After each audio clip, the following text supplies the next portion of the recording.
Orang itu tidak pernah tahu. Kadang-kadang Allah itu kita tidak pernah tahu. Andai kan boleh dibahasakan, kita tidak pernah tahu cara berpikir Tuhan. Jadi Allah itu zat yang mau, ya itu tadi otoritasnya penuh. Makanya pernah cerita di mana-mana di kitab-kitab yang saya baca itu ada dua orang yang ahli neraka, sudah di neraka. Ini sekaligus ijazah, saya ulang lagi sekaligus ijazah, bisa dipraktekkan nanti itu. Setelah itu dua orang ini dipanggil ke surga sama Allah.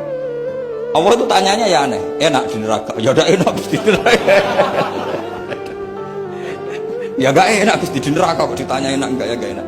Ya sudah kembali lagi ke neraka, lari kencang-kencang, lari menuju neraka, lari. Sama Allah dipanggil lagi, loh kenapa kamu semangat? Ya Allah, saya ini kapok, saya ini trauma. Dulu ketika engkau perintah, saya ini lelet sekali. Disuruh sholat lelet, disuruh zakat lelet. Maka ini dengan perintah saya semangat supaya nggak ngulang kesalahan yang sama. Akhirnya sama dipanggil, ya sudah di surga aja, di surga. Karena semangat lari menuju neraka.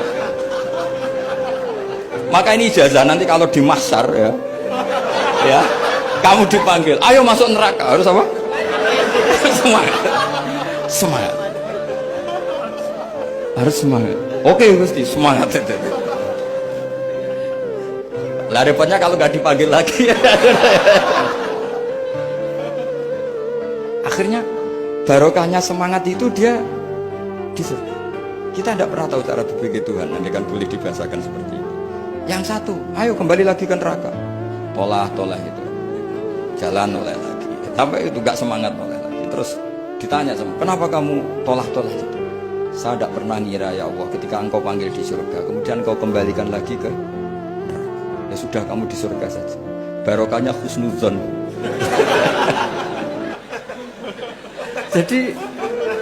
jadi Tuhan itu unik. Makanya dalam tradisi ulama itu ad-dinu ar-riwayah, agama itu riwayat. Sebagian diredaksikan inna hadzal ilma dinun fanzuru amman ta'khuduna dinakum. Agama ini, ilmu ini agama, maka lihat riwayatnya. Karena kita tidak pernah tahu cara berpikir Tuhan. Kita harus mengikuti riwayat yang diutarakan Rasulullah SAW. Karena kita tidak pernah tahu. Kayak tadi ada orang diinjek, kita mesti kan terprovokasi ingin bela yang sujud menyalahkan yang injek.